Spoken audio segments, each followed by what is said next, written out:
Evan Harper had never touched a woman, not romantically, not intimately, not even a casual brush of fingers when passing someone on the street. At 28, he was worth $500 million and could buy anything in the world except the courage to look a beautiful woman in the eye without his hands trembling. The contract on his mahogany desk changed everything. Surrogate services agreement. It read in cold, clinical typography, for the express purpose of producing an heir to the Harper family fortune. His parents had orchestrated this before leaving for their 6-month European expansion tour, setting everything in motion while Evan was distracted by a major software launch. Now, someone was coming to his door. The soft chime of his private elevator sent ice through Evan's veins. He stood frozen in his home office, surrounded by the blue glow of computer screens that had been his constant companions. His fingers, usually so confident on keyboards, now trembled as he reached for his coffee mug. The ceramic slipped, shattering against the marble floor in a symphony of destruction that seemed to announce the end of his carefully constructed isolation. "Damn," he whispered, his voice rusty from conducting business meetings via video conference for the past month. His company ran smoothly through his brilliant team and automated systems, but Evan's personal isolation had grown worse since his parents left. The elevator chimed again, followed by the soft whisper of doors opening. Evan's heart hammered against his ribs as footsteps echoed across his foyer light. Feminine steps that seemed to dance across the polished marble. His building's concierge had strict instructions to announce all visitors, but the contract had included override codes for this specific situation. "Mr. Harper," the voice was like warm honey poured over velvet, rich and melodious with just a hint of nervousness that made something deep in Evan's chest tighten. "I'm Lila Bennett. I believe your parents arranged for me to come." Lila Bennett, the name from the contract, the woman hired to give him a child. Evan closed his eyes, fighting the panic that threatened to overwhelm him. His therapist had warned him this day would come when his parents would stop accepting his excuses about focusing on business and start taking matters into their own hands. He just hadn't expected it to happen like this. "Mr. Harper," she called again, her voice closer now. "I know this is awkward, but perhaps we could talk. I drove all the way from Brooklyn in this storm." Something in her tone, a mixture of determination and vulnerability, made Evan open his eyes. Through the crack in his office door, he caught his first glimpse of her. She was breathtaking. Lila Bennett stood in his foyer like a goddess who had accidentally wandered into a tech mogul's sterile domain. Her natural hair framed a face that belonged in Renaissance painting-shy cheekbones, full lips that curved in an uncertain smile, and the most expressive brown eyes Evan had ever seen. She wore a simple black dress that hugged curves in all the right places. And when she shifted nervously from foot to foot, Evan felt something stir in him that he'd never experienced before. Raw, electric attraction. His mouth went dry, his palms began to sweat, every muscle in his body tensed as if preparing for flight, though he couldn't decide if he wanted to run toward her or away from her. "I know you're here," Lila said gently, setting a small purse on his coffee table. "Your parents explained that you're shy. I want you to know I'm not here to judge you or pressure you into anything you're not comfortable with." Evan pressed harder against the wall, wishing he could disappear entirely. How was he supposed to have a conversation with this woman? How was he supposed to look at her without stammering like a teenager? How was he supposed to explain that, despite being worth $500 million, he'd never even held hands with a woman, let alone done what his parents were expecting him to do? "I have the contract here," Lila continued, pulling a manila folder from her purse. "It specifies a 6-month arrangement with specific expectations. But honestly, I'd rather just talk first, get to know each other before we worry about business arrangements." She moved further into his living room, and Evan watched her take in his space, the minimalist furniture, the wall of windows overlooking Central Park, the complete absence of personal touches that might indicate a human being actually lived here. Her expression was curious rather than judgmental, which somehow made everything worse. "I studied literature at Columbia," she said conversationally, as if she were chatting with an old friend rather than talking to an empty room. "I love books, rainy afternoons, and terrible romantic comedies. I'm probably the only person in New York who still writes in a paper journal instead of typing everything on a computer." Despite his terror, Evan found himself leaning closer to the door crack. Her voice was hypnotic, drawing him in despite every instinct screaming at him to hide. "I'm also broke," Lila admitted with a rueful laugh. "My mother has stage 3 cancer, and the medical bills are destroying our family. The contract offers enough money to save her life, which is why I'm here, Mr. Harper.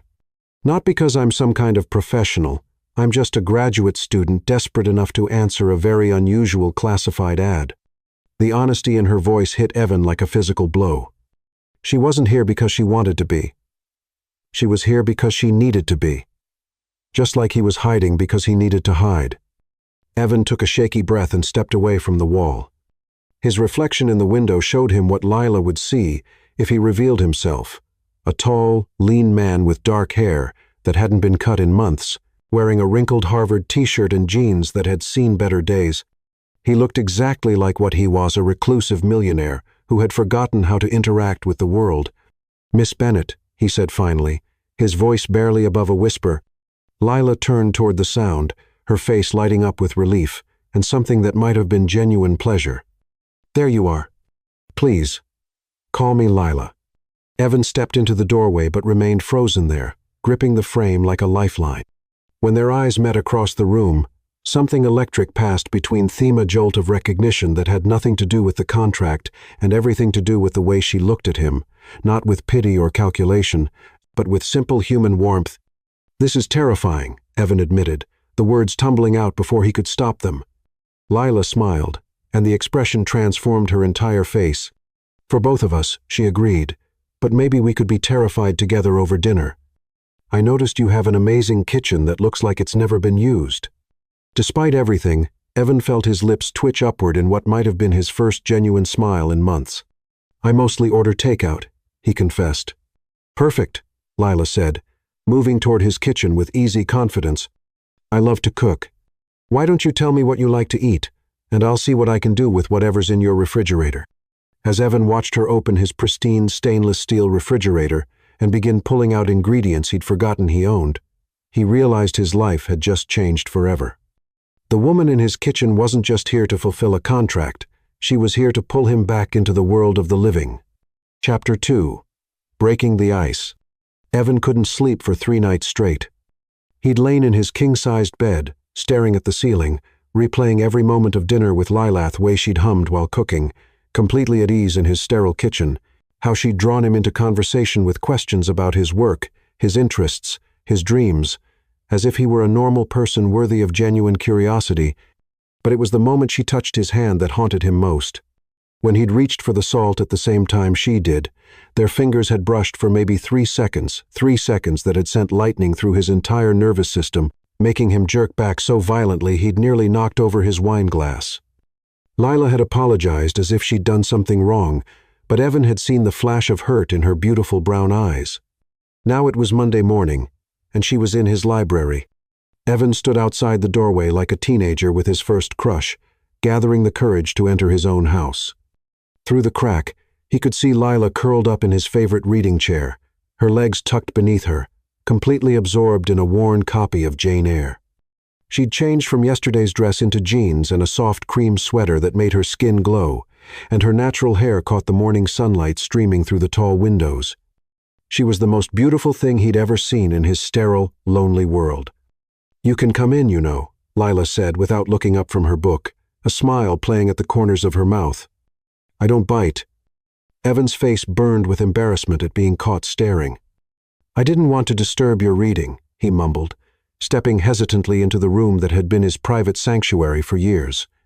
"You're not disturbing me," Lila assured him, finally glancing up. When their eyes met, Evan felt that same electric jolt from the previous evening. "I was just thinking how incredible your library is. Most people with collections like this treat them as decoration." "I've read them all," Evan admitted, moving closer despite his nervousness. "Some of them multiple times." Lila's face lit up with genuine delight. "Really? Even the Bronte sisters?" "Especially the Bronte sisters," Evan said, surprised by his own boldness. Emily was a genius. But Charlotte understood passion in a way that was revolutionary for her time. The words tumbled out before he could stop them, and Evan immediately regretted speaking. Lila was probably just being polite. Who wanted to hear a reclusive millionaire ramble about Victorian literature? But instead of looking bored, Lila set down her book and leaned forward with obvious interest. "What do you think about Rochester?" she asked. "Is he a romantic hero, or just a manipulative older man taking advantage of Jane's inexperience?" For the next hour, they debated literature with an intensity that made Evan forget his shyness. Lila was brilliant, not just educated, but genuinely passionate about books and ideas. She challenged his interpretations, made him see familiar stories from new angles, and laughed at his dry observations in a way that made his chest feel warm and tight. "You should be teaching," Evan said when their conversation naturally paused. "You have insights that would inspire students." Lila's smile faltered slightly. "That's the plan, eventually, once I finish my dissertation and find a position. But right now—" She gestured vaguely, and Evan remembered why she was here: the medical bills, the 6-month contract his parents had arranged, the desperation that had brought her to answer their advertisement. "Your mother," Evan said gently. "How is she responding to treatment?" "Stage 3, breast cancer," Lila replied, her voice carefully controlled. "The treatment is experimental and expensive, but the doctors think there's a real chance of remission if we can afford to continue." The pain in her voice made Evan's chest ache. He wanted to fix this for her, to write a check that would solve all her problems, but he sensed that would only make her feel worse about their arrangement. "Tell me about her," he said instead. "What's she like?" Lila's face softened as she began describing her Mathera retired teacher who'd raised Lila alone, who still volunteered at literacy programs despite her illness, who worried more about her daughter's future than her own prognosis. As she spoke, Evan found himself leaning closer, drawn not just by her words but by the way her eyes sparkled when she talked about someone she loved. "She'd like you," Lila said suddenly. "She always said the best men are the ones who read books and actually think about what they mean." Evan's heart skipped several beats. "She knows about this arrangement?" "God, no." Lila laughed, a sound like wind chimes that made Evan's stomach flutter. "She thinks I'm house-sitting for a wealthy family while they're traveling. If she knew the truth—" Lila shook her head. "She raised me to believe in love, in waiting for the right person. This would break her heart." The admission hung between them, heavy with implications. Evan wanted to say something comforting, but he didn't trust his voice. Instead, he stood abruptly and moved to his piano in the corner of the library. "Do you play?" Lila asked, following him with her eyes. "A little," Evan said, which was a massive understatement. Music had been his escape, even before computers, a way to express emotions he couldn't voice. His fingers found the keys automatically, beginning a piece he'd composed last year during a particularly lonely winter. The melody was melancholy but beautiful, filled with longing and unspoken dreams. As Evan played, he became lost in the music, forgetting Lila was watching, forgetting to be self-conscious about sharing something so personal. The notes flowed through him like a confession, telling the story of a man who'd built walls so high he'd forgotten what it felt like to let someone in. When the last note faded, Evan remained frozen at the piano, afraid to look at Lila's reaction. What if she thought his music was pretentious? "That was beautiful," Lila whispered, and Evan turned to find her standing just behind him, close enough that he could smell her perfume, something warm and subtle that made his head spin. "Did you compose it?" Evan nodded, not trusting his voice. Lila was so close he could see the gold flecks in her brown eyes, could count her long lashes, could notice the way her lips parted slightly as she breathed. "It sounded like loneliness," she said softly, "but also like hope, like someone waiting for something beautiful to happen." Their eyes locked, and Evan felt the air between them charge with electricity. Lila's gaze dropped to his mouth for just a second before meeting his eyes again, and Evan's heart hammered against his ribs. She was going to kiss him. He could see it in her expression, in the way she swayed slightly closer. Panic seized him. Evan jerked backward so violently that the piano bench scraped across the hardwood floor. I have work to do," he stammered, practically running from the room. Behind him, he heard Lila's sigh, but she didn't follow. When he reached his office, Evan slammed the door and pressed his back against it, breathing hard. His entire body was shaking from that moment of almost contact. from the wanting that had nearly overwhelmed his fear. For the rest of the day, Evan hid in his office like a coward, ordering lunch to be delivered and communicating with Lila only through awkward text messages. But even with a door between them, he could feel her presence in his house, like a beautiful disruption to his carefully ordered world. That evening, when he finally emerged for dinner, Lila acted as if nothing had happened. She'd cooked again, something that smelled incredible, and chatted easily about books, current events, anything except the moment by the piano, when they'd almost crossed a line neither of them was ready to acknowledge. But Evan noticed the way she was careful not to touch him when passing dishes. He noticed how she kept her distance when they moved around the kitchen. Most of all, he noticed the hurt she was trying to hide behind her smile. As he lay in bed that night, staring at the ceiling again, Evan realized he was falling for Lila Bennett. The woman his parents had hired to give him an heir was becoming something far more dangerous, someone he actually cared about. And that terrified him more than anything else in his carefully controlled world. Chapter 3. Walls Coming Down. "You can't live your entire life in this penthouse," Lila announced on Thursday morning, standing in Evan's doorway with her hands on her hips and determination blazing in her eyes. "When's the last time you experienced unfiltered sunlight?" Evan looked up from his laptop, where he'd been hiding behind code for the past hour, trying not to think about how Lila's morning routine had become the highlight of his day, the way she hummed while making coffee, how she always saved him the last piece of toast, the unconscious grace with which she moved through his space as if she belonged there. "I get plenty of vitamin D from supplements," Evan said weakly, minimizing the video conference window where his CTO was updating him on their latest project. His company's brilliant team had learned to function with his remote leadership style, but even they were starting to notice his increased distraction. "And the UV rays are actually harmful." "Get dressed," Lila interrupted, moving into his office with that confident stride that made his pulse quicken. "We're going to Central Park." "I don't do parks," Evan protested, even as his treacherous body responded to her proximity. She was wearing a sundress today, something yellow and flowing that made her skin glow like warm honey. "Too many people, too many variables." "Exactly," Lila smiled, and Evan felt his resolve crumbling like a house of cards. "You need variables, Evan. You need chaos and noise, and the beautiful messiness of real life." 20 minutes later, Evan found himself walking down Fifth Avenue beside the most beautiful woman he'd ever seen, wondering how she'd managed to convince him to leave his sanctuary. The city assaulted his sense scar horns, construction noise, the smell of hot dogs and exhaust, but somehow, with Lila's hand tucked into the crook of his elbow, it felt manageable. "See," Lila said as they entered the park, "the world didn't end."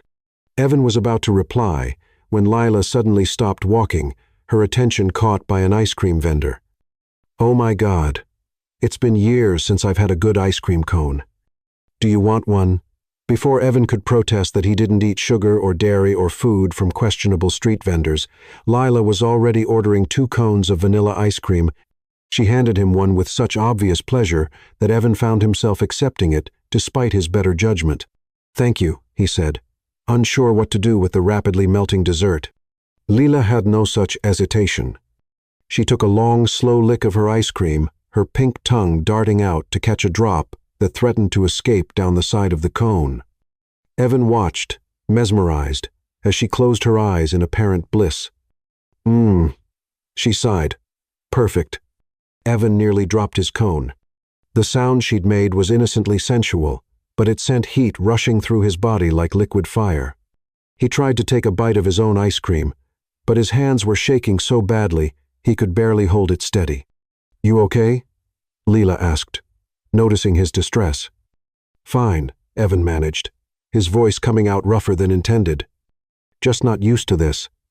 They found a bench overlooking the lake, and for the next hour, Lila entertained him with stories about her childhood in Detroit, her dreams of teaching, her mother's outrageous opinions about modern literature. Evan found himself laughing, actually laughing for the first time in months. Lila's joy was infectious, pulling him out of his shell despite his determination to stay safely hidden. "You have a beautiful laugh," Lila said suddenly, her voice soft with something that might have been affection. "You should do it more often." Evan felt heat creep up his neck. "I don't have much to laugh about usually." Maybe you just need the right company, Lila suggested, and when Evan looked at her, he found her watching him with an expression that made his heart stutter. Dark clouds had been gathering while they talked, and suddenly the sky opened up in a torrential downpour. Other park visitors scattered, running for shelter, but Evan and Lila were caught in the open with nowhere to go. This way!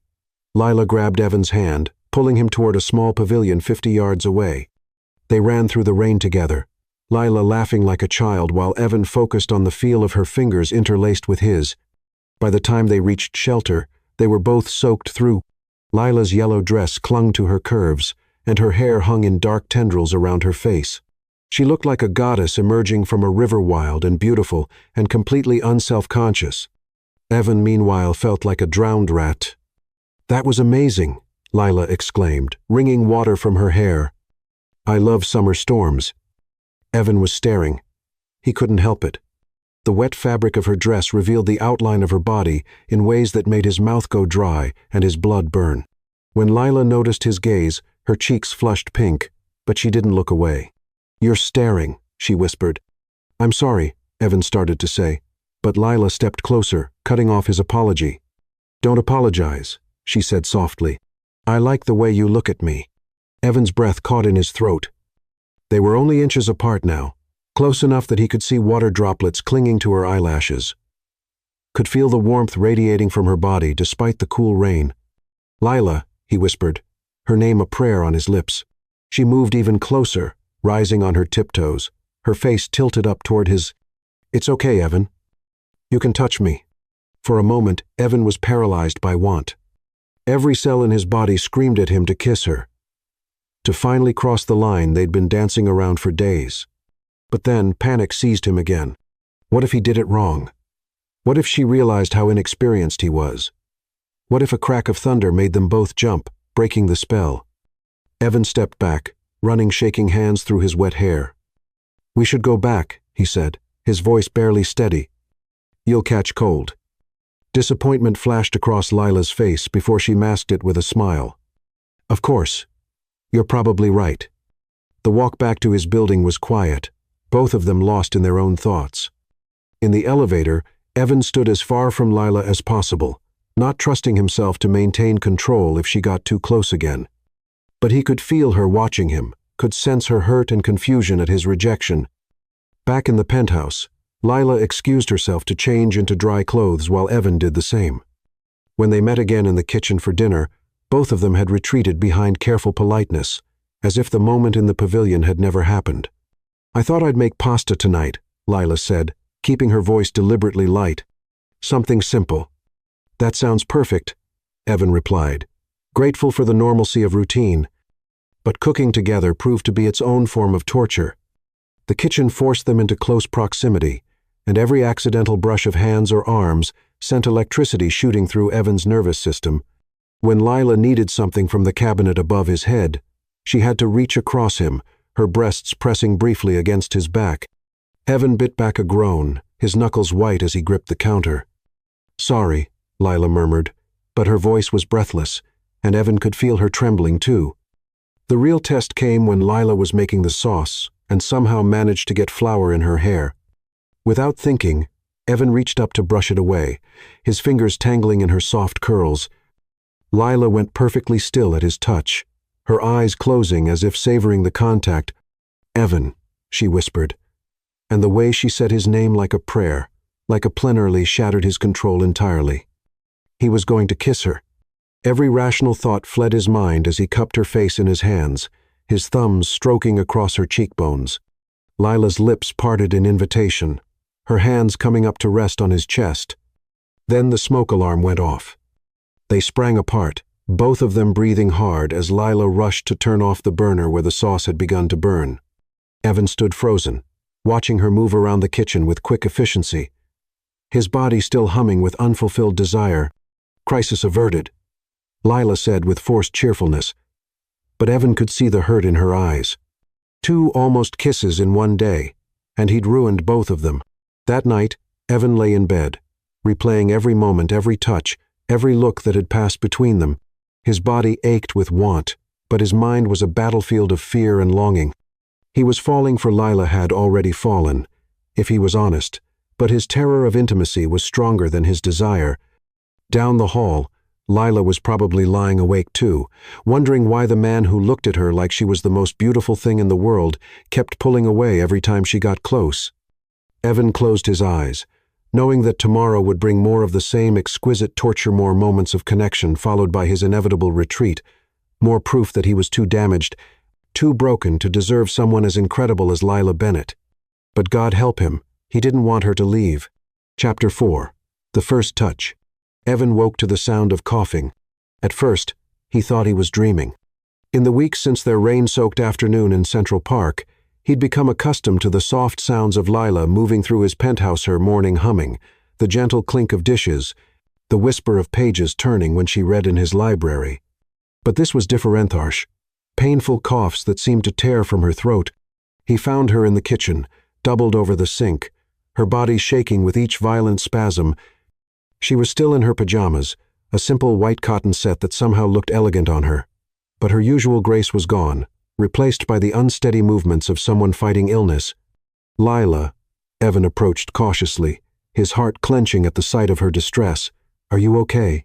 She turned toward him, and Evan felt his chest tighten with worry. Her beautiful brown eyes were glassy with fever. Her cheeks flushed unnaturally bright against her dark skin. When she tried to speak, another coughing fit seized her, leaving her gasping for breath. I'm fine, she managed to whisper. But the lie was obvious even to someone as socially inexperienced as Evan. Just a little cold. You're burning up, Evan said, and without thinking, he pressed the back of his hand to her forehead. The moment his skin touched hers, everything changed. The contact was electric, but not in the usual way that made him panic and retreat. This was different, protective, tender, necessary. Lila's skin was scorching beneath his fingers, confirming what he already knew. She had a serious fever, and she was trying to hide it from him. You need to be in bed, Evan said firmly, surprised by his own authority. Now, I was going to make breakfast, Lila protested weakly, but she swayed on her feet, and Evan instinctively reached out to steady her. His hands found her waist, and through the thin cotton of her pajamas, he could feel the heat radiating from her body. She felt so small, so fragile, and the fierce protectiveness that surged through him was unlike anything he'd ever experienced.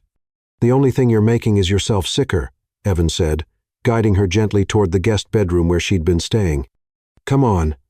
Lila didn't have the strength to argue. She leaned into Evan's support, her head falling against his shoulder as they walked slowly down the hall. The simple trust of the gesture, the way she allowed him to take care of her, made Evan's throat tight with emotion. In her bedroom, Evan helped her settle under the covers, his movements careful and reverent. When Lila immediately began shivering despite the fever, Evan pulled the blankets up to her chin, his fingers brushing her neck as he tucked the fabric around her. I'll be right back, he promised, and for the first time since she'd arrived, leaving her side felt physically painful. Evan had never taken care of anyone in his life. His parents had always hired professionals when he was sick, maintaining their emotional distance even during his childhood illnesses. But now, faced with Lila's vulnerability, instincts he didn't know he possessed took over. He returned with a thermometer, a glass of water, and fever reducer from his meticulously stocked medicine cabinet. Lila's temperature was 102, 3 degrees Fahrenheit, high enough to warrant serious concern. We should call the doctor, Evan said, already reaching for his phone. No. Lila grabbed his wrist with surprising strength, her fingers circling his arm like a brand. Please, I can't afford emergency room bills, and it's just the flu. I'll be fine in a few days. The mention of money made Evan's chest ache. Here she was, sick and feverish, still worrying about medical expenses when he could afford the best care in the city without thinking twice. Money isn't, he started to say, but Lila's eyes were already drifting closed, the fever pulling her under. For the next 3 days, Evan barely left her side. He worked from his laptop in the chair beside her bed, monitoring her breathing while he coded. The irony wasn't lost on him.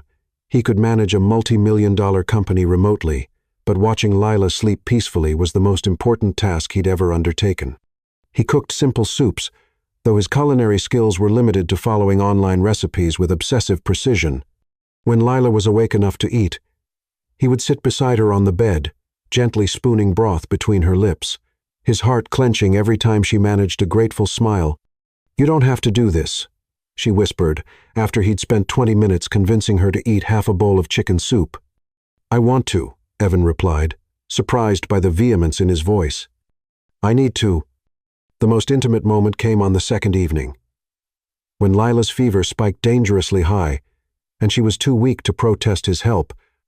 Evan ran a lukewarm bath, his hands shaking as he tested the water temperature again and again. When he returned to the bedroom, Lila was shivering despite the fever, her pajamas soaked with perspiration. "I need to get you cooled down," Evan said gently. "The bath will help." Lila nodded weakly, and Evan felt his face burn as he realized what he was offering to do. But this wasn't about desire or attraction. This was about saving the woman he was falling in love with. With infinite care, Evan helped Lila to the bathroom, supporting her weight when her legs threatened to give out. He turned away as she undressed, his hands clenched into fists at his sides, every instinct screaming that this was too intimate, too much. But when Lila made a soft sound of distress, Evan turned back without thinking. She was sitting in the tub, her knees drawn up to her chest, tears streaming down her face. "I'm sorry," she whispered. "I'm so weak. I can't even take care of myself." "You're not weak," Evan said fiercely, dropping to his knees beside the tub without a thought for his expensive clothes. "You're sick. There's a difference." Evan reached for a washcloth, his movements careful and reverent as he helped cool her fevered skin. This wasn't about the contract or the arrangement his parents had made. This was about the woman who had stumbled into his life and turned everything upside down. Every gentle stroke of the cloth was a confession he couldn't voice yet. Every tender touch a promise he was afraid to make. "Thank you," Lila breathed. Her eyes closed as Evan's ministrations began to ease her discomfort. "Always," Evan replied without thinking, the words slipping out like a vow.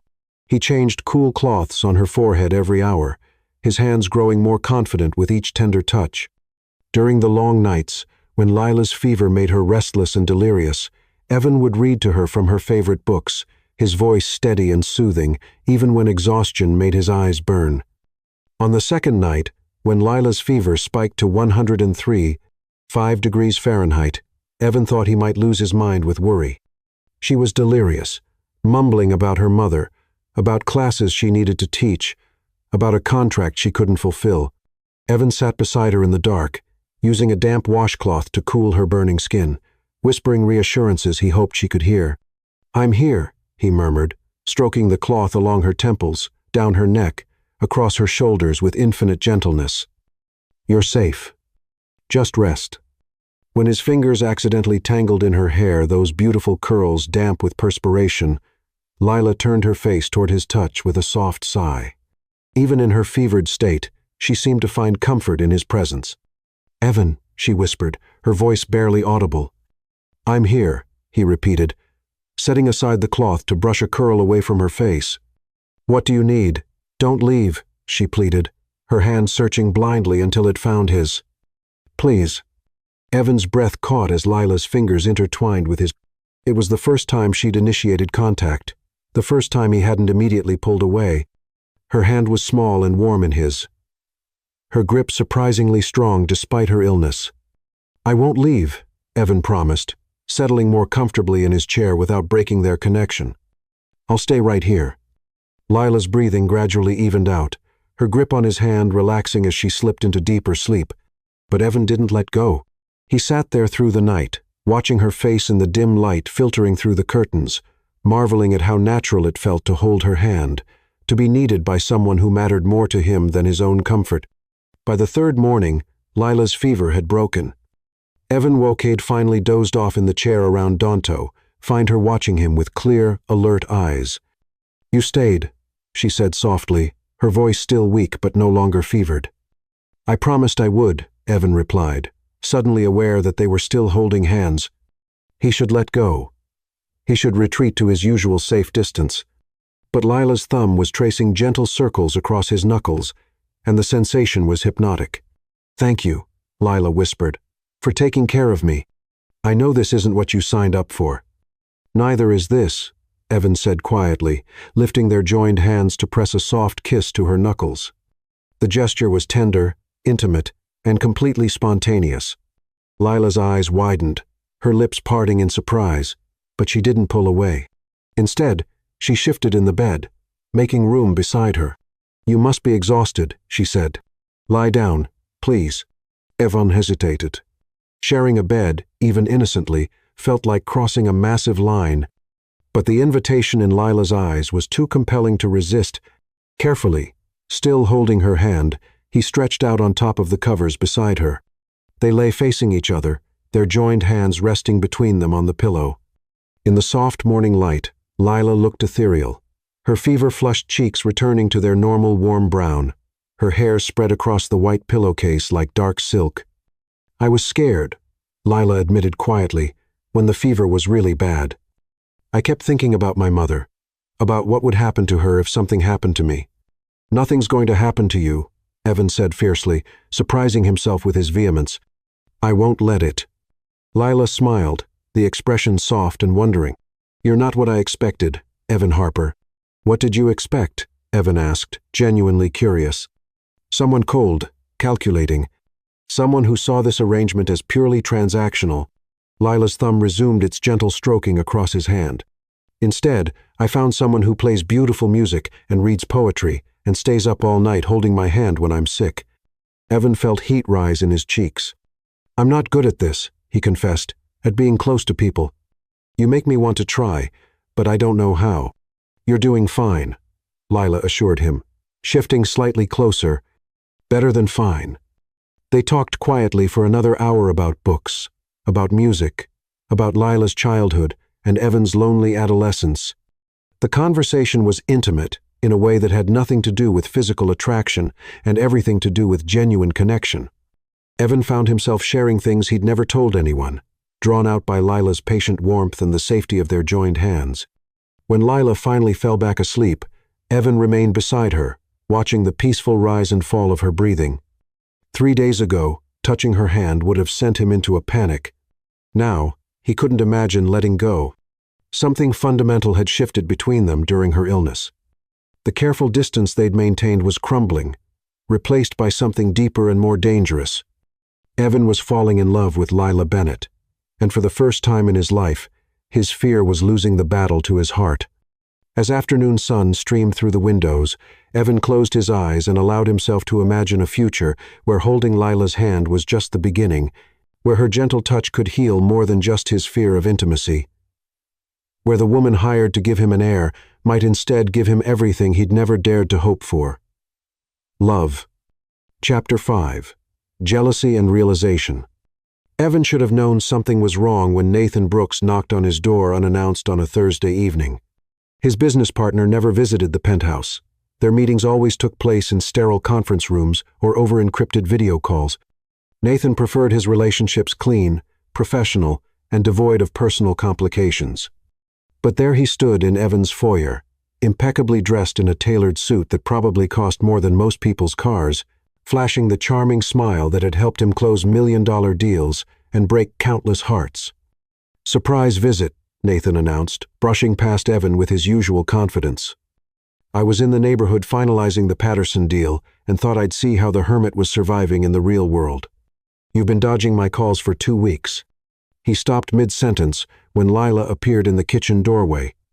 Evan watched in slow-motion horror as Nathan's expression shifted from casual interest to predatory appreciation. Lila was wearing one of Evan's Harvard t-shirts over leggings, her hair pulled back in a messy bun, still slightly pale from her recent illness, but beautiful enough to stop traffic. She looked comfortable, domestic, like she belonged in Evan's space, which only made Nathan's hungry stare more infuriating. "Well, well," Nathan drawled, his voice taking on the smooth tone he used to seduce investors and women alike.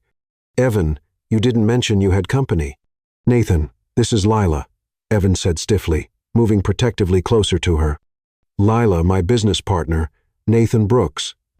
Lila stepped forward with a warm smile, extending her hand in greeting. "Nice to meet you, Nathan. Evan has told me so much about your work together." When Nathan took her hand, Evan felt something dark and primitive claw at his chest. Nathan didn't just shake Lila's hand. He held it, his thumb stroking across her knuckles in a gesture that made Evan's vision blur with rage. "The pleasure is entirely mine," Nathan said, his eyes traveling appreciatively over Lila's face, down to where Evan's oversized shirt hinted at her curves. "And what brings such a beautiful woman to our Evan's fortress of solitude?" Evan clenched his fists, fighting the urge to physically remove Nathan's hands from Lila. He'd never felt anything like this before, this burning, possessive fury that made him want to claim Lila in front of everyone, to mark her as his, in ways that terrified and thrilled him. "I'm staying here temporarily," Lila replied diplomatically, gently extracting her hand from Nathan's grip. "Evan has been incredibly kind." "I'm sure he has," Nathan said with a knowing smirk that made Evan want to hit something. "Though I have to say, Evan, keeping such lovely company is quite unlike you. Usually, you're allergic to anyone who doesn't communicate in binary code." The comment was meant to be playful, but Evan heard the underlying message loud and clear. What could someone like Lila possibly see in a socially awkward recluse like him? "Would you like some coffee?" Lila offered, apparently oblivious to the testosterone-charged atmosphere. "I was just making some." "I'd love some," Nathan said smoothly. "And I'd love to hear more about what you do. You seem far too interesting to be hanging around with this antisocial genius." As Lila moved toward the kitchen, Nathan followed, his gaze fixed on the sway of her hips beneath Evan's shirt. Evan trailed behind them, his hands shaking with suppressed rage as he watched Nathan deploy his considerable charm. For the next hour, Evan endured the torture of watching Nathan flirt with Lila. His business partner was everything. Evan wasn't socially confident, naturally charming, able to make conversation flow as easily as breathing. He told amusing stories about their business ventures, complimented Lila's intelligence, and gradually drew her into animated discussion about literature and art. Worst of all, Lila seemed to be enjoying herself. She laughed at Nathan's jokes, engaged with his questions about her studies, and appeared completely comfortable with his attention. Evan sat in his chair like a statue, watching the woman he was falling in love with be charmed by someone who could offer her everything he couldn't tease: confidence, a normal relationship free from the complications of their arrangement. "We should all have dinner sometime," Nathan suggested as the evening wound down. "I know a fantastic restaurant in Soho, very romantic atmosphere." The way he looked at Lila when he said romantic made Evan's blood boil. "That sounds lovely," Lila began, but Evan cut her off. "Actually, we're quite busy," Evan said, his voice colder than he'd intended. "Lila has her studies, and I have several projects demanding my attention." Nathan raised an eyebrow at Evan's tone, but his smile never wavered. "Of course, but surely even workaholics need to eat. Lila, perhaps you'd like to see some of the city while you're here. I'd be happy to show you around." The invitation was clearly meant for Lila alone, and the possessive fury that had been building in Evan's chest finally exploded. "She doesn't need a tour guide," Evan snapped, standing abruptly. "And I'm sure you have more important things to do than play tourist with my houseguest." The silence that followed was deafening. Nathan looked genuinely surprised by Evan's vehemence, while Lila stared at him with wide eyes, clearly taken aback by his jealous outburst. "Right," Nathan said slowly, his sharp mind already processing the implications of Evan's possessiveness. "Well, it's getting late anyway. Lila, it was truly delightful meeting you. Evan, we'll talk soon." After Nathan left, the penthouse felt charged with unspoken tension. Lila stood in the kitchen, her arms crossed, studying Evan with an expression he couldn't read. "That was rude," she said finally. "He was flirting with you," Evan replied, his voice rough with emotions he couldn't control. "So?" Lila's eyebrows rose in challenge. "He was being friendly." "There's a difference." "There's no difference with Nathan," Evan said bitterly. "He collects beautiful women like some people collect art. You'd just be another conquest." "And what would I be to you, Evan?" Lila asked quietly, her question cutting straight to the heart of everything they'd been avoiding. Evan stared at her, his mouth opening and closing without sound. What was she to him? More than a contractual obligation, more than a houseguest, more than anything he'd ever imagined wanting. But how could he explain that when he could barely understand it himself? "I don't know," he whispered finally, the honesty ripping from his throat like a confession. Lila's expression softened, Then maybe you should figure it out. She turned to leave, but Evan called her name, desperation making him bold. Don't go out with him, Evan said, his voice breaking. Please. Lila paused in the doorway. Why not? Because Evan struggled for words that could express the chaos in his heart. Because I can't stand the thought of him touching you. Because watching him look at you made me want to do violent things I've never even imagined. Because the idea of you laughing with him, smiling at him, letting him charm you, makes me feel like I'm drowning. The words hung in the air between them, raw and honest and terrifying. Lila turned slowly to face him, her eyes wide with something that might have been wonder. Evan, she breathed, and his name on her lips sounded like a prayer. I know I have no right to ask, Evan continued, his voice gaining strength. I know our arrangement doesn't give me any claim on you, but I'm asking anyway because the thought of losing you to someone like Nathan is killing me. Lila crossed the room in 3 quick strides, her hands coming up to frame his face. Evan felt his breath catch at the touch, at the warmth in her eyes as she looked at him. You're not losing me to anyone, she said softly.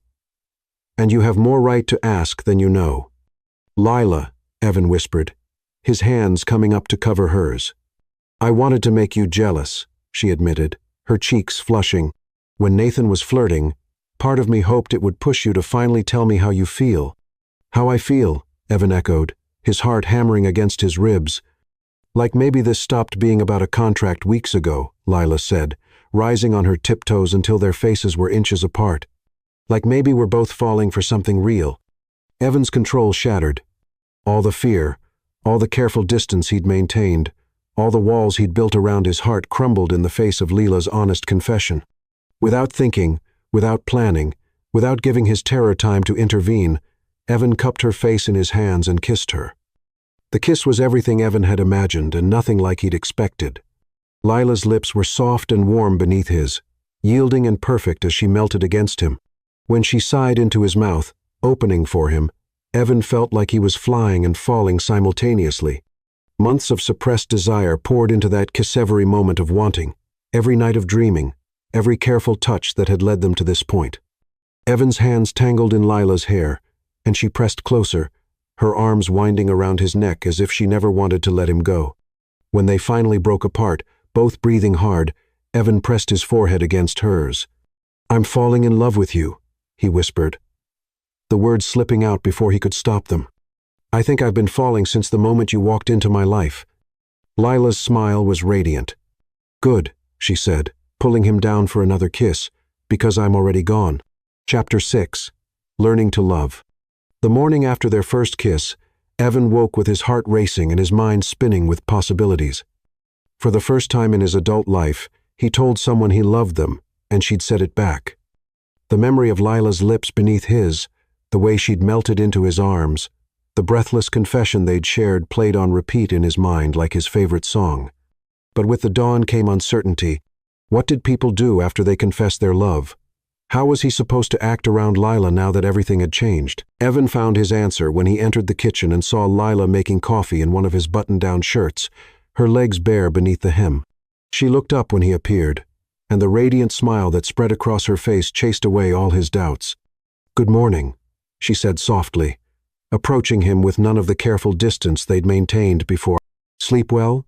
Instead of answering, Evan cupped her face in his hands and kissed her good morning, soft, sweet, and reverent. When they parted, Lila's eyes were bright with happiness. Much better now, Evan murmured against her lips, marveling at how natural this felt, how right. I have an idea, Lila said, her arms winding around his waist. What if we had a proper date, something normal couples do? The word couples sent a thrill through Evan's chest. What did you have in mind? There's an art exhibition opening at the Met today, Lila said, her enthusiasm infectious. Contemporary artists reimagining classical themes. It sounds perfect for someone who appreciates both innovation and tradition. Evan hesitated. The Metropolitan Museum meant crowds. Strangers, the kind of social situations that usually sent him into panic attacks. But the hope in Lila's eyes made him want to be brave. I'd like that, he said, surprised by his own conviction. But first, Let me make this official." That afternoon, Evan did something he'd never done in his adult life. He called a car service instead of hiding behind a computer screen. As they rode through Manhattan traffic, Lila's hand warm in his, Evan marveled at how different the city looked when you weren't afraid of it. The museum was crowded, just as Evan had feared, but something magical happened when they walked through the galleries together. With Lila beside him, her arm linked through his, the chaos became background noise. Her excitement was infectious as she led him from painting to painting, discussing technique and symbolism with the expertise of someone who genuinely loved art. "Look at this one," Lila said, stopping before a massive canvas that reimagined Botticelli's Venus as a modern black woman rising from urban waters. The way she's merged classical beauty standards with contemporary social commentary is brilliant. Evan found himself studying the painting, not just for its artistic merit, but for the way Lila's eyes lit up when she explained the symbolism. When she pointed out details in the brushwork, he moved closer, his chest pressed against her back, his chin resting on her shoulder. "You see that gold thread woven through her hair?" Lila asked, leaning back against him. Evan hummed, but he was more interested in the way Lila smelled something floral and warm that made him want to bury his face in her neck. When his breath brushed against her ear, he felt her shiver. "Evan," she whispered, his name a gentle warning. "Sorry," he murmured, but he didn't step away. Instead, his hands found her waist, holding her against him as they moved through the gallery like dancers following unheard music. By the time they'd seen the entire exhibition, Evan was drunk on Lila's proximity, the way she'd lean into him when she got excited about a piece, how she'd unconsciously place her hand on his chest when making a point, the soft gasps she'd make when he'd whisper observations in her ear. Every moment was building tension that had nothing to do with fear and everything to do with desire. "That was incredible," Lila said as they stepped outside into the golden light of late afternoon. "Thank you for coming with me." "Thank you for showing me," Evan replied. "I've been to museums before, but I've never seen them through your eyes." They decided to walk back toward his building, taking their time through Central Park as the sun set behind the trees. Other couples strolled the paths around them, and for the first time in his life, Evan felt like he belonged among them. "Tell me something," Lila said as they found a bench overlooking the lake. "What's your favorite part of building software?" Evan considered the question, surprised by how personal it felt. "The moment when all the pieces finally work together," he said. "When you've been struggling with a problem for days, and suddenly the solution appears, and it's more elegant than anything you could have planned." "Like magic," Lila said, understanding immediately. "Exactly like magic," Evan agreed. "What about you? What's your favorite part of literature?" "The way words can make you feel less alone," Lila said without hesitation. "When you read something that captures exactly what you've been feeling but couldn't express, and you realize someone else has been there too." Evan turned to study her profile in the fading light. "Is that why you want to teach?" "Partly," Lila nodded. "I want to help students discover that connection, that sense of recognition that makes you feel seen." "You make me feel seen," Evan said quietly, the confession slipping out before he could stop it. Lila turned to face him fully, her expression soft with emotion. "You make me feel brave," she replied, "like I can be completely myself without apology." The honesty of the moment hung between them, beautiful and fragile. Evan reached up to stroke her cheek, his thumb tracing the curve of her smile. "I want to take you somewhere special," he said suddenly. "Where?" Evan stood, extending his hand. "Trust me." 20 minutes later, they were standing on the rooftop of his building. The city spread out below them like a constellation of dreams. Evan had arranged for dinner to be set up, their candles, flowers, her favorite wine, all orchestrated with the efficiency that made him successful in business, but applied now to romance. "Evan," Lila breathed, her eyes wide with wonder. "This is beautiful." "Not as beautiful as you," Evan said, the words feeling natural instead of terrifying. They ate dinner as the stars appeared overhead, talking about everything and nothing, their conversation flowing like music. When a slow song drifted up from a wedding reception in the building next door, Evan stood and extended his hand. "Dance with me," he said. "Here?" Lila asked, but she was already rising to meet him. "Here," Evan confirmed, pulling her into his arms. They swayed together in the candlelight, Lila's head resting on Evan's shoulder, their bodies fitting together like pieces of the same puzzle. Evan had never danced with anyone before. But with Lila in his arms, he felt like he could do anything. "This is perfect," Lila murmured against his neck. Evan spun her gently, then pulled her back against his chest, both of them laughing at his clumsy technique. When the song ended, they stayed wrapped in each other's arms, neither wanting the moment to end. "Lila," Evan said softly, his hands framing her face in the starlight. "Yes? I'm going to kiss you now," he whispered. "And I'm not going to stop because I'm scared." "Good," Lila breathed, rising on her tiptoes to meet him halfway. This kiss was different from their first, deeper, more confident, full of promise. Evan poured all his newfound courage into it, showing Lila with his lips and hands how much she meant to him. When she sighed into his mouth, he felt like he could conquer the world. "I love you," Evan whispered against her lips. "I love you too," Lila replied, her words making his heart soar. As they held each other under the stars, Evan realized that for the first time in his life, he wasn't afraid of tomorrow. With Lila in his arms, the future looked bright with possibilities he'd never dared to imagine. He was learning to love, and it was the most beautiful education of his life. Chapter 7. Making Love. Evan spent the entire day planning for perfection, but by evening his hands were shaking so badly he could barely light the candles. It had been 3 weeks since their first kiss, 3 weeks of growing closer in every way, except the one that terrified him most. They'd shared countless kisses, tender touches, whispered confessions in the dark, but they hadn't crossed the final line, the one that would make their connection complete. Tonight felt different. Tonight, Evan was determined to show Lila how completely he loved her, even if his inexperience made him uncertain. The penthouse terrace had been transformed into something from a fairy tale. Hundreds of white candles flickered in glass hurricanes, creating pools of golden light against the Manhattan skyline. Rose petals scattered across the dining table caught the flames like captured starlight, and the soft melody of a string quartet drifted up from the courtyard below. Evan checked his watch for the 10th time in 5 minutes.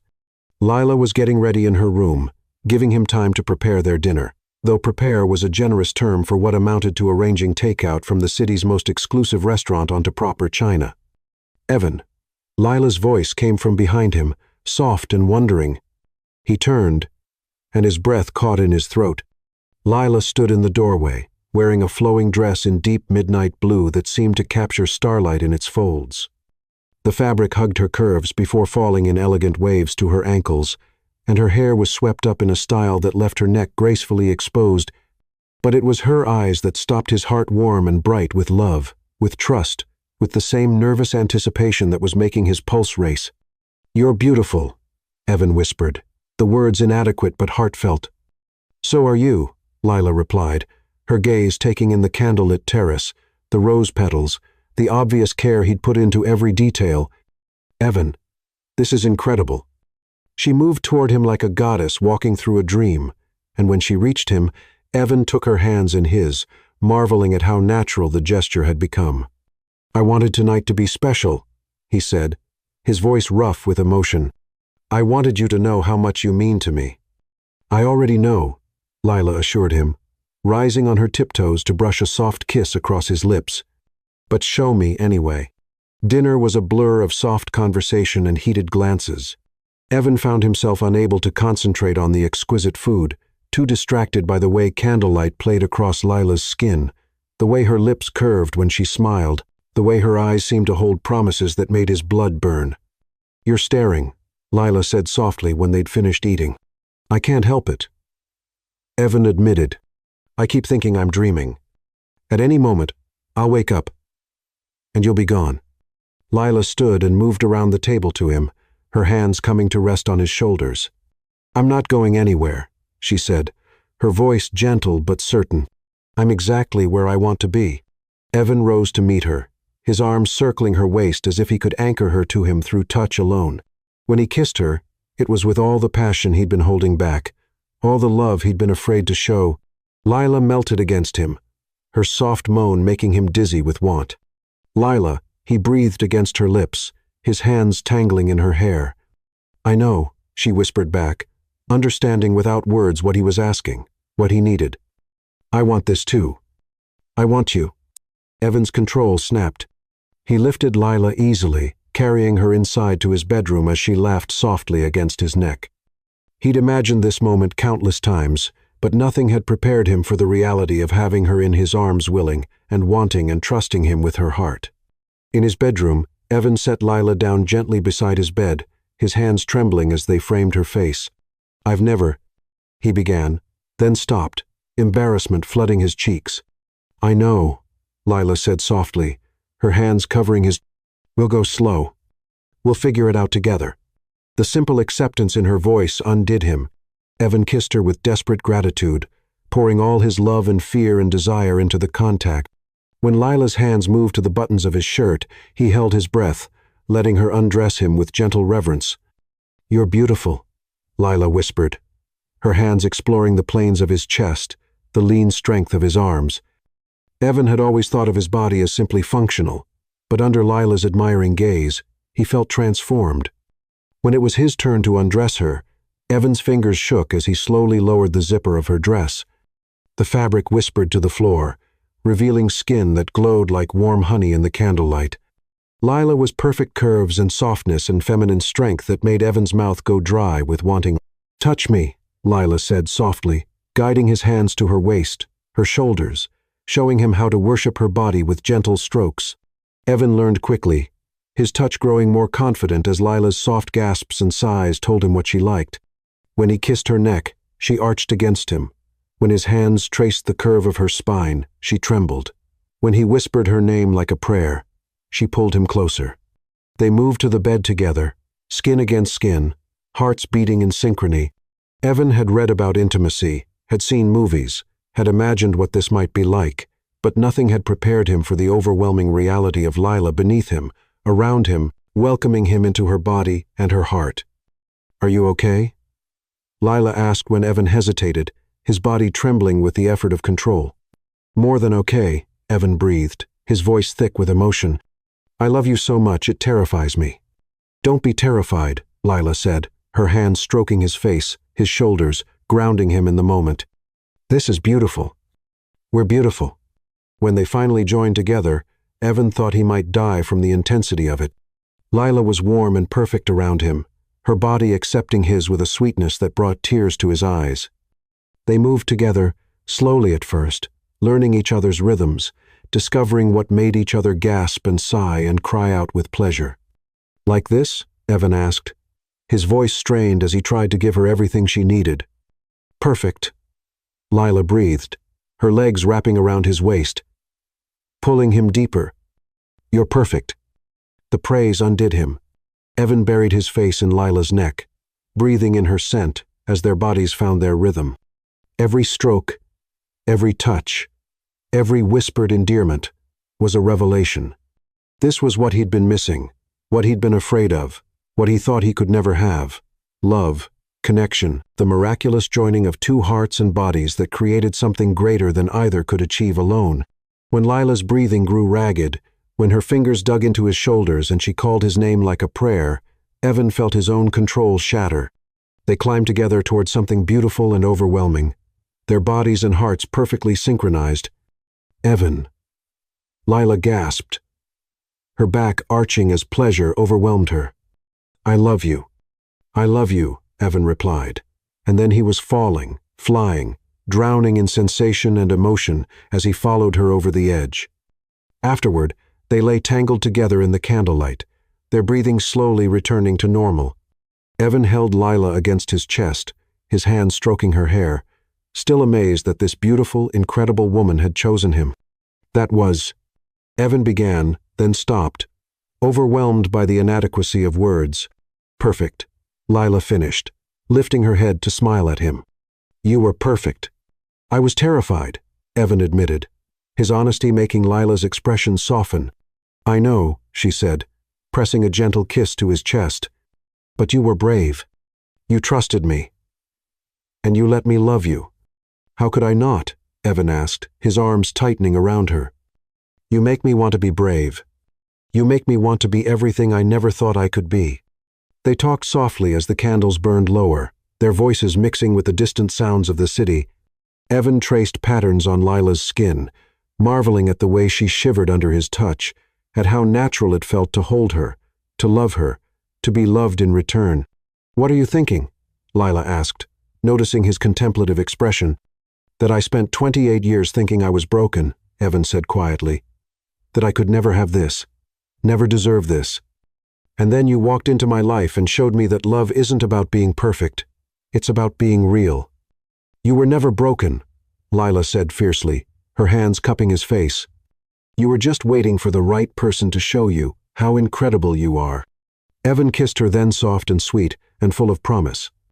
As they settled into sleep, their bodies entwined, Evan realized that for the first time in his life, he wasn't afraid of tomorrow. With Lila in his arms, the future looked bright with possibilities he'd never dared to imagine. He'd found love, and it had transformed him completely.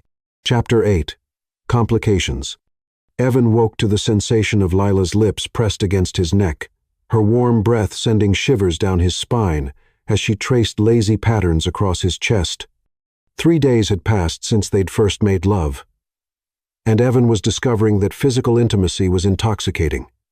Every touch, every kiss, every soft sigh Lila made when he held her close made him crave more. "Good morning," Lila murmured against his skin, her voice husky with sleep and desire. "Very good morning," Evan replied, his hands finding the curve of her waist beneath the sheets. They'd barely left his bedroom in the past 72 hours, surviving on room service and each other, lost in a haze of discovery and passion. Lila lifted her head to look at him, her hair falling in soft waves around her face, her lips swollen from his kisses.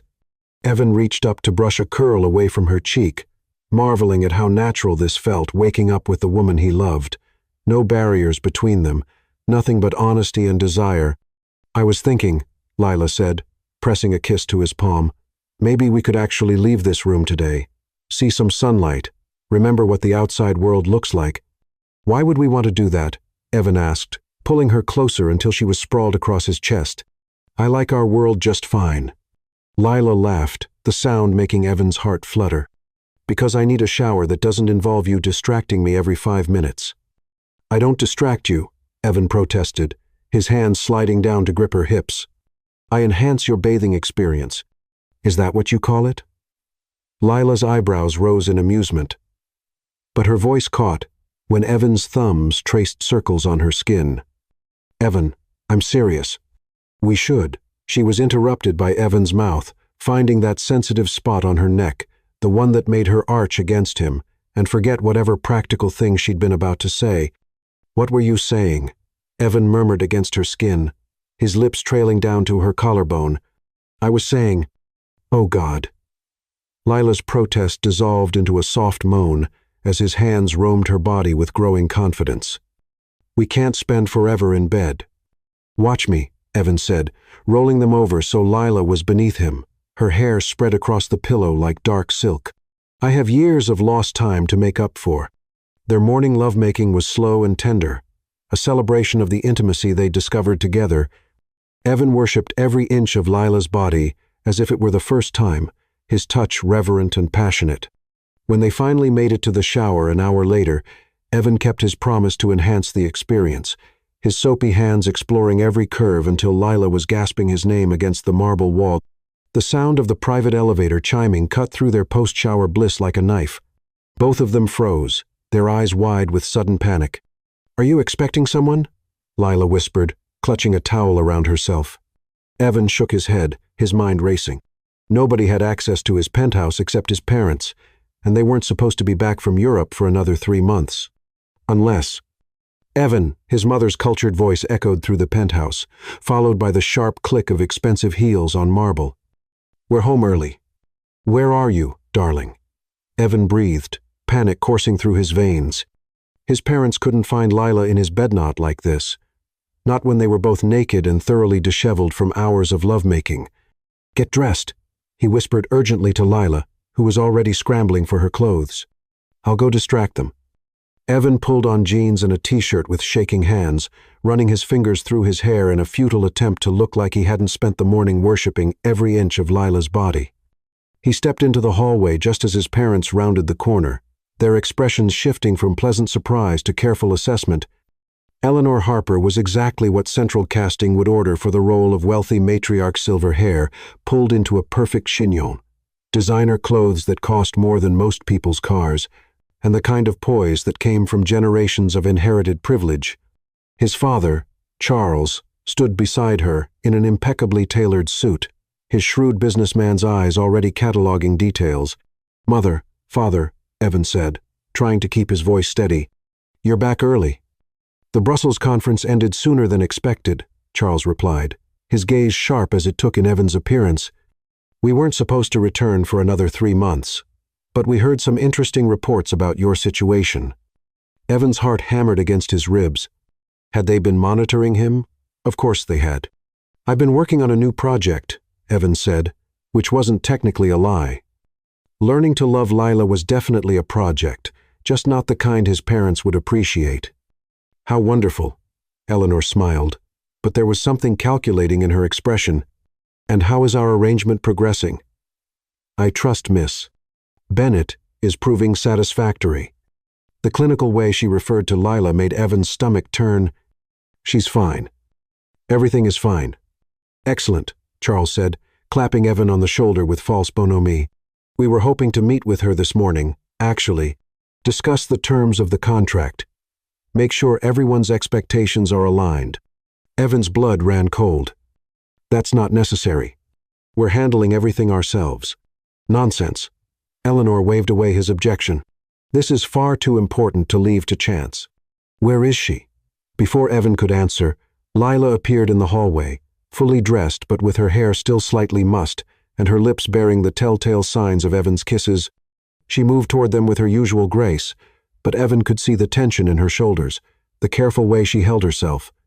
"Mr. and Mrs. Harper," Lila said politely, extending her hand. "I'm Lila Bennett. It's lovely to meet you." Eleanor's smile was arctic as she shook Lila's hand. "Indeed. How has your stay been, my dear?" "Wonderful," Lila replied, her voice steady despite the obvious awkwardness. "Evan has been very kind." "I'm sure he has," Charles said, his tone suggesting hidden meanings that made Evan want to step protectively in front of Lila.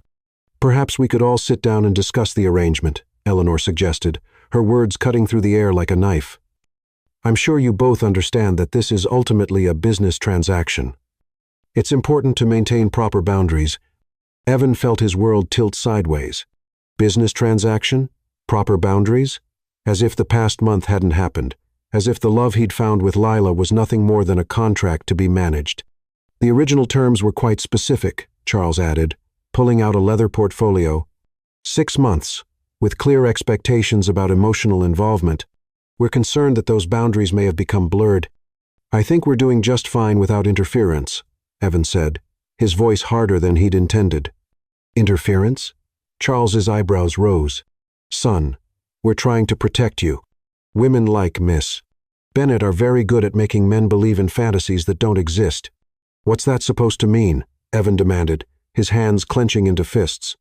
"It means," Eleanor said with cruel precision, "that some people are very skilled at confusing gratitude with affection, physical attraction with emotional connection. You're paying Miss Bennett a considerable sum of money, Evan. It would be naive to assume her feelings are entirely genuine." Lila had gone very still beside him, her face carefully blank in the way that meant she was hiding deep hurt. Evan saw her hands trembling slightly. Saw the way she seemed to shrink into herself with each cutting word. Furthermore, Charles continued relentlessly. "We've spoken with several relationship experts who confirm that men with your particular background are especially vulnerable to manipulation by experienced women." Experienced? Evan's voice was dangerous now. "What exactly are you implying about Lila?" "We're not implying anything," Eleanor said smoothly. "We're simply stating facts." "Miss Bennett answered a very specific advertisement. She needed money desperately. She moved into your home and quite conveniently managed to seduce a man who had never been intimate with anyone before. The progression seems rather calculated." The words hit Evan like physical blows. He turned to look at Lila, who had gone even paler, her eyes bright with unshed tears. For a terrible moment, He saw her through his parents' eyes, a woman who needed money desperately enough to answer their advertisement, a woman who'd had every reason to make him fall in love with her to secure her position and increase her payout. "That's not true," Evan said. But his voice cracked on the words, and he hated the doubt that was already creeping into his mind like poison. "Isn't it?" Eleanor asked gently, as if she were speaking to a child. "You've always been isolated, darling. You have no experience with women, no way to judge whether someone's feelings are real or merely professional." "Stop," Lila said quietly, her voice steady but her hands trembling. "Please, don't do this. We're not doing anything except looking out for our son's best interests," Charles replied. This arrangement was supposed to be simple contractual obligation. Nothing more. "Nothing more," Evan repeated numbly, the words echoing in his head like a curse. He looked at Lila Rayleigh, looked at Heron for a terrible moment. He saw her through his parents' eyes. A woman who needed money desperately enough to answer their advertisement, a woman who'd had every reason to make him fall in love with her, to secure her position and increase her payout. "Evan," Lila said softly, reaching for his hand, but he pulled away before she could touch him. The hurt that flashed across her face was so profound that Evan immediately regretted the gesture, but the damage was done. His parents had planted the seed of doubt, and now it was growing like poison in his chest. "Perhaps Miss Bennett would like some time to consider whether she wants to continue with the original arrangement," Eleanor suggested with false kindness, "or if she'd prefer to pursue other opportunities." Lila stood abruptly, her dignity intact even as her world crumbled around her. "I should go," she said quietly. "This was a mistake." "Lila, wait," Evan called as she turned to leave, but she was already walking away, her spine straight and her head held high. Evan started to follow her, but his father's hand on his arm stopped him. "Let her go, son," Charles said gently. "If her feelings were real, she would have stayed to fight for you. The fact that she's running proves our point." For the next hour, Evan paced his penthouse like a caged animal, while his parents systematically dismantled everything he thought he knew about his relationship with Lila. They presented bank records, showing her family's desperate financial situation, psychological profiles about how isolation made him vulnerable to manipulation, even testimonials from other wealthy men who'd been taken advantage of by women in desperate circumstances.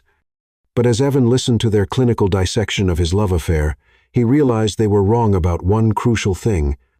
Lila wasn't running because her feelings weren't real. She was running because they were, and the thought of staying to defend a love that had just been called into question was too painful to bear. By the time Evan understood that, by the time he pushed past his parents' protests and reached the guest room, Lila was gone. Her clothes, her books, every trace of her presence had vanished, as if she'd never been there at all except for the lingering scent of her perfume and the hollow ache in Evan's chest where his heart used to be. He'd found love, and in the space of an hour, he'd lost it again, not to circumstance or fate, but to the poisonous doubt his parents had injected into his veins. Standing in the empty room that had been Lila's sanctuary, Evan realized he'd made the biggest mistake of his life, and he had no idea how to fix it. The woman he loved was gone, and this time it was entirely his fault. Chapter 9. The Choice. For 3 weeks, Evan lived in hell. He threw himself into work with manic intensity, coding 18-hour days until his eyes burned and his hands cramped. He took meetings with investors, launched new projects, made millions of dollars that meant absolutely nothing without Lila there to share his victories. His penthouse felt like a mausoleum, every room echoing with memories of her laughter, her touch, her presence that had transformed his sterile world into something warm and alive. His parents were pleased with his return to focus, praising his dedication to business while carefully avoiding any mention of Lila's name. But Evan saw through their satisfaction to the calculation beneath. They believed they'd won, that they had successfully separated him from what they viewed as a dangerous distraction. They had no idea that every moment without Lila was killing him slowly from the inside. Evan had tried to find her, hiring the best private investigators money could buy, but Lila had vanished completely. She'd closed her bank accounts, abandoned her apartment, and dropped out of university. She was living entirely on cash, staying in places that didn't require credit checks or background verification. She didn't want to be found, and Evan couldn't blame her. He'd failed her when she needed him most, Let his parents' poison infect the most beautiful thing that had ever happened to him. But 3 weeks of agony had crystallized one absolute truth. He loved Lila Bennett more than he feared his parents' disapproval, more than he needed their money or approval, more than he valued his own safety and comfort. He was going to find her, and he was going to spend the rest of his life making up for the moment he doubted her love. "We need to talk," Evan announced, striding into his father's study where both parents were reviewing quarterly reports over breakfast. Charles Harper looked up with mild surprise. "Of course, son. What's on your mind?" "I'm calling off the arrangement," Evan said without preamble. "All of it, the contract, the expectations, everything." Eleanor's coffee cup rattled against its saucer. "Evan, what are you talking about?" "I'm talking about choosing love over obligation," Evan replied, his voice steady with conviction. "I'm in love with Lila Bennett, and I'm going to marry her not because of some contract you arranged, but because she's the best thing that's ever happened to me." The silence that followed was deafening. Evan's parents exchanged a look that was part shock, part disappointment, and part calculation. "Son," Charles said carefully, "you're being emotional." "Miss Bennett played her role very well, but she didn't play anything." Evan cut him off. "She merely loved me, and I was too much of a coward to defend that love when you attacked it." "This is exactly what we were afraid of," Eleanor said, rising from her chair with regal indignation. "You've confused a business transaction with a romance novel." "No," Evan said firmly. "You've confused manipulation with protection. You've spent my entire life trying to control every aspect of my existence, and I'm done." Evan moved to his father's safe, inputting the combination he'd memorized years ago during a moment of teenage rebellion. Inside, beneath documents and jewelry, was the original contract his parents had commissioned. "This is what I think of your arrangement," Evan said, tearing the contract into pieces that scattered across the Persian rug like snow. "You can't be serious," Charles said, his businessman's composure finally cracking. "You're worth $500 million. You could have any woman in the world. Why are you throwing your life away for someone who—" "Someone who what?" Evan demanded. "Someone who made me laugh for the first time in years? Someone who taught me that vulnerability is strength, not weakness? Someone who saw past my money and my anxiety to the man underneath? Someone who disappeared the moment things got complicated?" Eleanor pointed out cruelly. The words hit their mark, and Evan felt doubt flicker through his chest before he pushed it away. "She left because I made her feel like her love wasn't wanted, like it wasn't real. That's on me, not her." Evan headed for the door, but his father's voice stopped him cold. "There's something you should know," Charles said quietly, "about the contract, about why we really brought Miss Bennett here." Evan turned slowly, dread pooling in his stomach at his father's tone. "The arrangement was never meant to be permanent," Charles continued. "We've been working with our legal team to ensure that any entanglements could be cleanly severed when necessary." "What does that mean?" Evan asked. Though he wasn't sure he wanted to know, Eleanor pulled a manila folder from her briefcase, her expression carefully neutral. "It means we've already filed paperwork to have the contract declared null and void. We're prepared to argue that you were mentally compromised when you formed an emotional attachment to Miss Bennett." "Mentally compromised?" Evan's voice was dangerously quiet. "Your social anxiety, your isolation, your inexperience with women," Charles explained, as if he were discussing the weather. "All documented by years of therapy records. Any competent lawyer could argue that you were taken advantage of by someone who knew exactly how to exploit your vulnerabilities." The betrayal hit Evan like a physical blow. "You're trying to destroy her." "We're trying to protect you," Eleanor insisted, "and our family's legacy." "Do you have any idea what the media would do with this story? The headlines alone. I don't give a damn about headlines," Evan said, his voice shaking with rage. "And I won't let you destroy the woman I love to protect your precious reputation." "It's too late," Charles said with cold finality. "The paperwork is already filed. Miss Bennett has been served with notice that any claims against our family or attempts to contact you will result in legal action." Evan felt the room spin around him. "You had her served?" "She's been neutralized as a threat," Eleanor said matter-of-factly. "She can't come after you for money or emotional damages. She can't publish her story or embarrass our family." She's been made to understand that any future contact will have serious consequences. You monsters, Evan breathed, backing toward the door. You absolute monsters.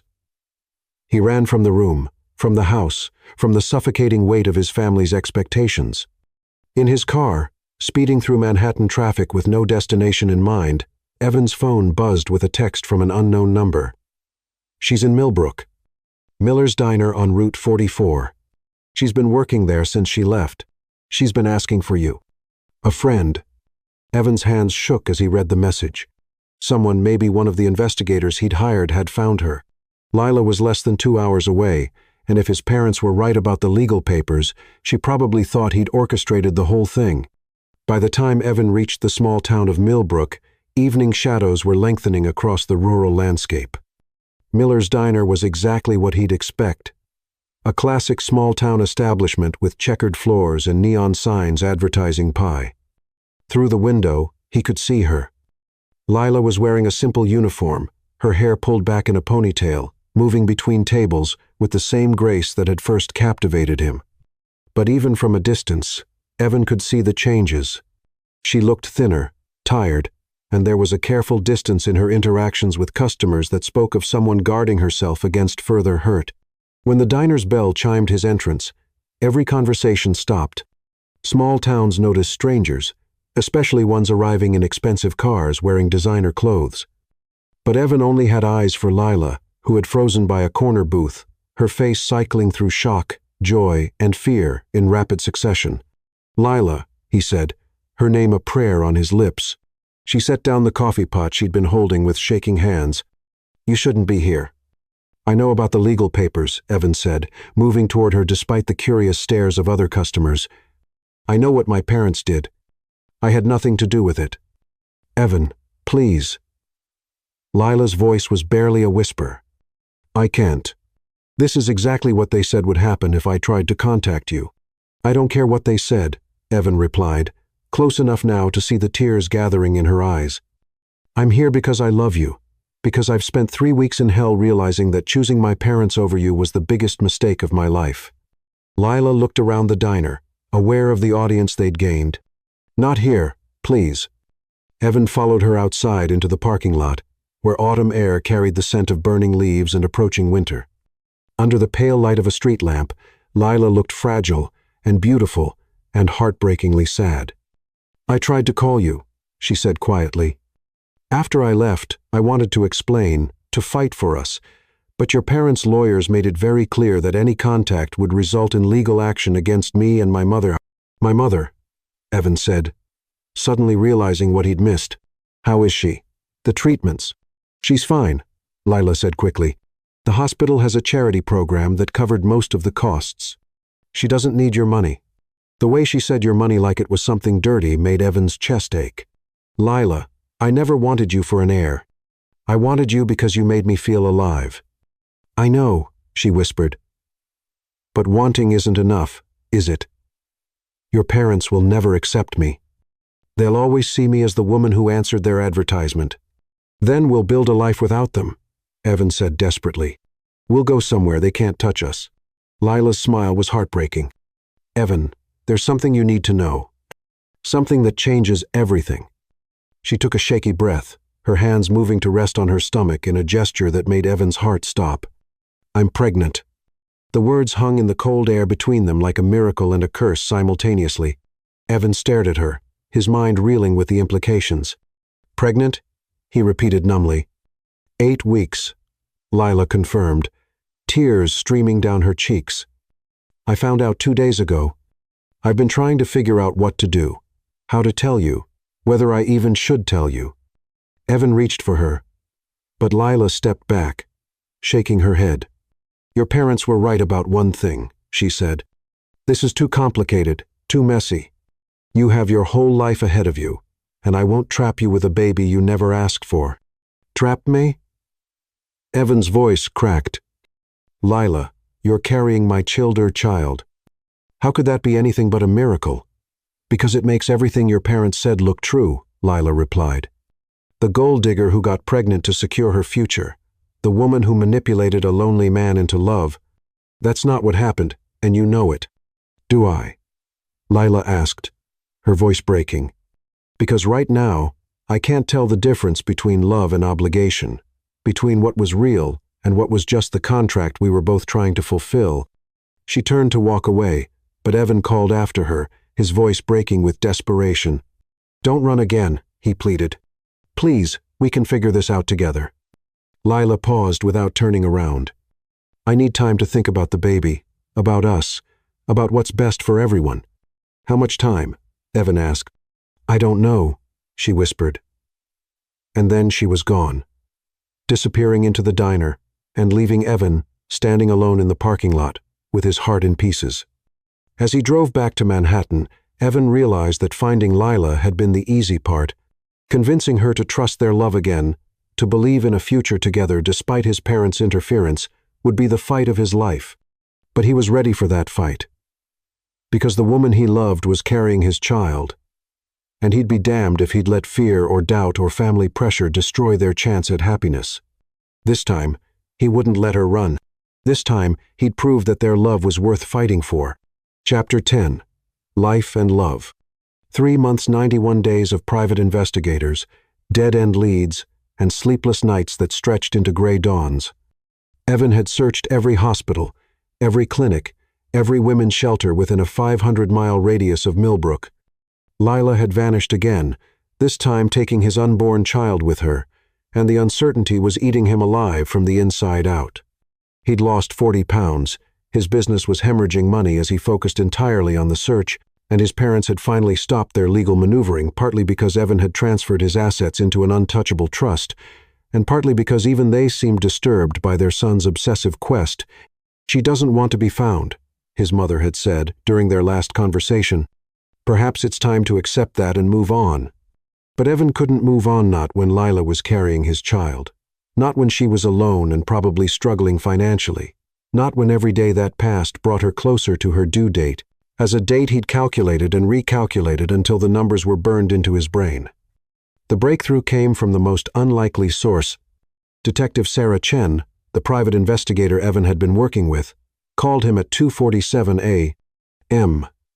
on a Tuesday in December, with excitement crackling in her voice. I found her, she said without preamble. Small town in upstate New York, called Pine Valley. She's been working at a diner called Maggie's Place, paying cash for a room above the restaurant. Evan was already reaching for his keys. Send me the address. Mr. Harper, wait. Detective Chen's voice carried a note of urgency that stopped him cold. There's something else. I spoke to the diner owner discreetly, and according to her, your girlfriend's pregnancy has been difficult high blood pressure, early contractions. She's been working double shifts to save money for medical bills. Terror crystallized in Evan's chest like ice. Is she okay? As of yesterday, yes. But Mr. Harper, she's due any day now. If you're going to do this, you need to go now.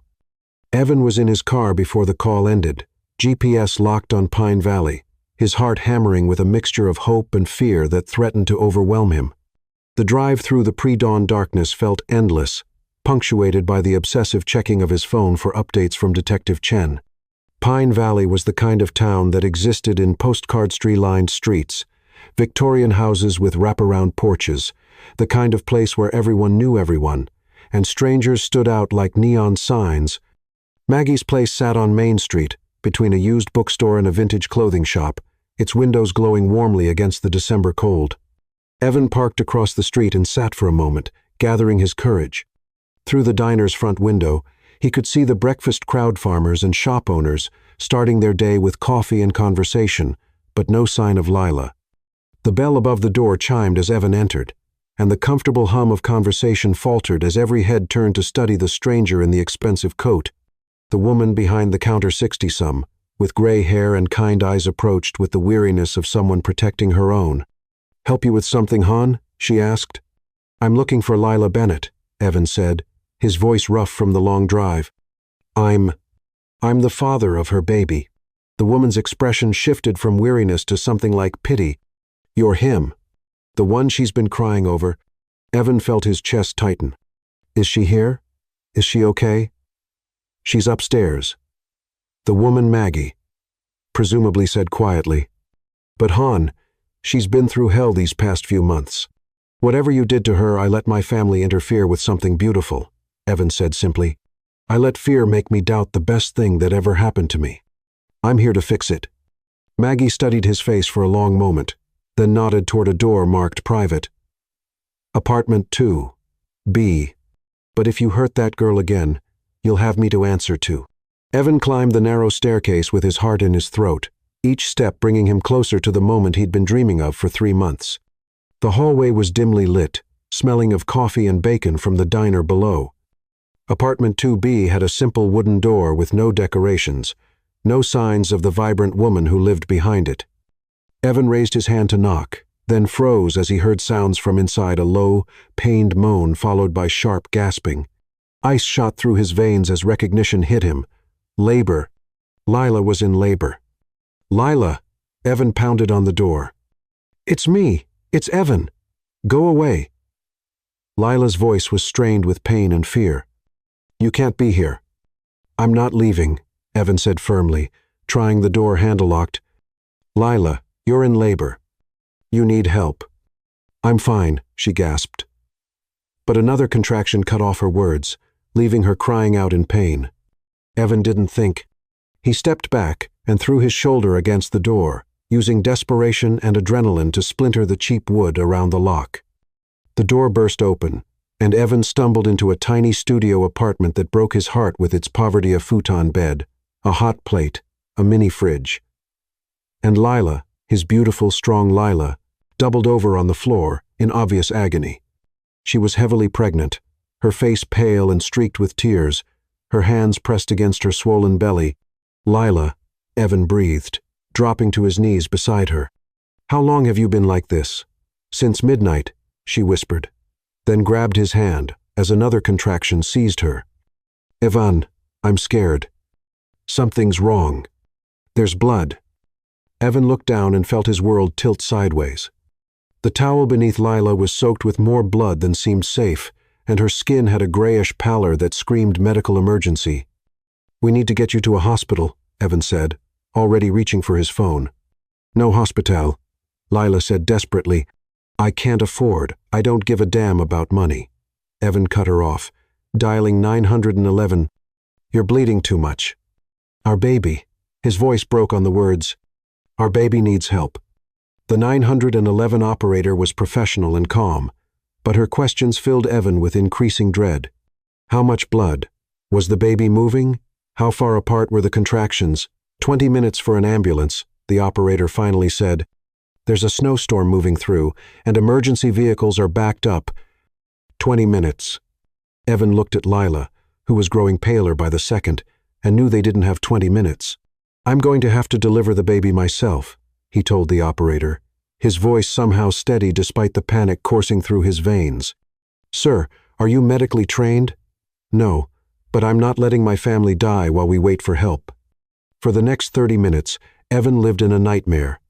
Following the operator's instructions, he helped Lila through each contraction, his hands shaking as he tried to provide comfort while preparing towels and water.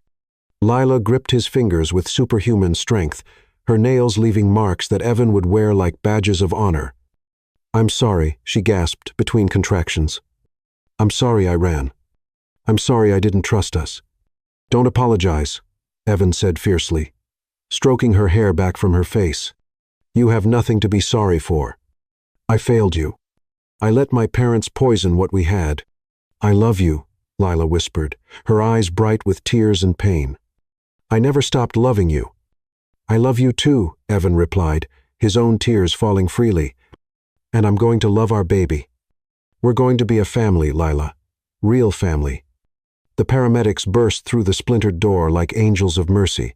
Just as Lila's labor intensified, their professional competence took over where Evan's desperate love left off, working with swift efficiency to stabilize both mother and baby. Contractions are coming fast, the lead paramedic announced as they prepared for transport. We're going to deliver this baby right here. Evan held Lila's hand throughout the delivery, whispering words of love and encouragement as their son made his dramatic entrance into the world. When Benjamin Harper Bennett took his first breath and let out a strong, healthy cry, Evan sobbed with relief and overwhelming joy. "He's perfect," Lila whispered, exhausted but radiant as the paramedics placed their son on her chest. "Just like his mother," Evan said, leaning down to kiss her forehead while their baby boy gripped his finger with tiny, perfect hands. The ride to the hospital was a blur of sirens and monitors, and Evan's hand clasped tightly in Lila's as she drifted in and out of consciousness.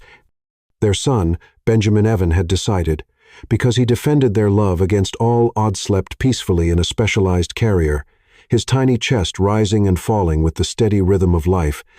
In the hospital, after surgery to repair the internal bleeding that had nearly killed Lila, after hours of tests confirming that Benjamin was perfectly healthy despite his dramatic entrance, Evan finally allowed himself to breathe. He sat beside Lila's bed in the recovery room, Benjamin sleeping in his arms, and marveled at the completeness of his happiness. His son was perfect in fingers, 10 toes, and lungs that worked exactly as they should. Lila was alive and healing, her color already returning to normal. "We did it," Lila whispered, her voice weak, but her eyes bright as she watched Evan hold their son. "We're actually a family." "We are," Evan agreed, leaning down to kiss her forehead. "And I'm never letting either of you go again. My parents, the legal threats, all of it, none of it matters. All that matters is this." He gestured to encompass the three of them. This perfect triangle of love they'd created against all odds. "I want to marry you," Evan said suddenly. "Not because of any contract or arrangement, but because I can't imagine spending another day without you as my wife. Will you marry me, Lila Bennett?" Lila's smile was radiant despite her exhaustion. "Yes," she whispered. "Yes to everything. Yes to being your wife. Yes to being Benjamin's mother. Yes to the family we're going to build together." As Evan kissed the woman he loved while their son slept peacefully in his arms, he realized that sometimes the most beautiful love stories begin with the most unlikely arrangements. Sometimes, the best things in life come from the moments when you stop being afraid and start being brave. And sometimes, when you're willing to fight for love, love fights back twice as hard. They were home.